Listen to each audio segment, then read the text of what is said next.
حضرت مالک بن دینار رحمہ تعالیٰ سے ہارون الرشید نے ایک دفعہ پوچھا، کہا کہ مالک بن دینار، اللہ رب العزت اس وقت کیا کر رہے ہیں؟ اللہ تعالیٰ کس موج میں ہے؟ حضرت مالک بن دینار بڑے حیران ہوئے کہ یہ ہارون الرشید بھی بڑے عجیب سے سوالات کرتا رہتا ہے۔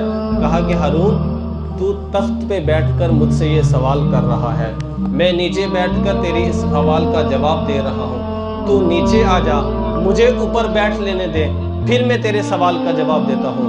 ہارون الرشید نے کہا کوئی مسئلہ نہیں، اتر کے نیچے آ گیا۔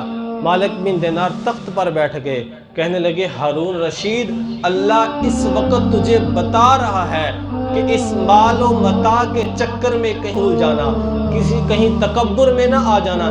1 منٹ لگتا ہے، بادشاہ کو زمین پر بٹھا دیتے ہیں اور زمین والے کو تخت پر بٹھا دیتے ہیں۔ 1 منٹ کی بات ہوتی ہے۔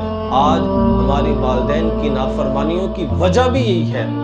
مال و متاع جب زیادہ آ جاتا ہے، مال پیسہ جب زیادہ آ جاتا ہے، والدین کی بات کو ہم پسے پشت ڈال دیتے ہیں، کسی زمرے میں والدین کی بات کو نہیں لے کر